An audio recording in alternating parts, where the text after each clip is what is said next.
Okay bro, இன்றைக்கி start பண்ண capital பார்த்தோன்னா 6229 ஸ்டார்ட் பண்ணோம்.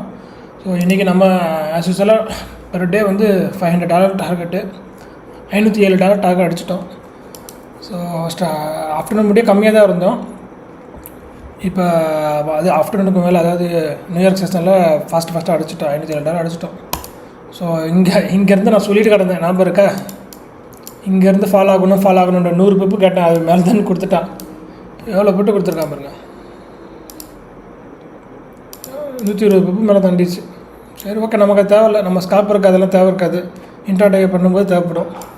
இன்ட்ராடே செட்டப் இன்றைக்கி நம்ம எதுவும் கிடைக்கல மீன் எடுக்கலை. ஏன்னா மார்க்கெட் வந்து கொஞ்சம் அன்ஃபேராக ஃபீல் ஆச்சு. இதை போனால் நம்ம எடுக்கலான்னு பிளான் பண்ணேன், பட் அதுவும் போகலை. இங்கேயே எடுத்துருக்கலாம், பட் வேண்டாம், ஆனால் டைம் ஆயிடுச்சு. ஆல்ரெடி ஸ்கேல்பிங் நல்லா தான் போயிட்டுருந்துச்சு, அதனால அதே ஃபோக்கஸ் பண்ணிட்டேன்.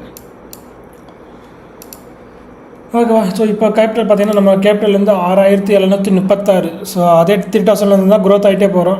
வித்ராவலும் எடுக்கலை. ஸோ அப்படியே க்ரோத் பண்ணிகிட்டே போவோம். ஸோ 10K பண்ணுவோம், அதுக்கப்புறம் பிளான் பண்ணிக்கலாம் என்ன பண்ணலான்ட்டு. ஸோ இன்றைக்கி நல்ல ப்ராஃபிட் தான். ஸோ எந்த ஒரு மிஸ்டேக் இல்லை. டாட் ஒன்று 250 தான் போச்சுன்னு நினைக்கிறேன். ஃப்ளோட்டிங் லாஸ் வந்து மேக்ஸிமம் 250, 300 அந்த மாதிரி போச்சு. 300 மேலே போகலை. ஓகேவா?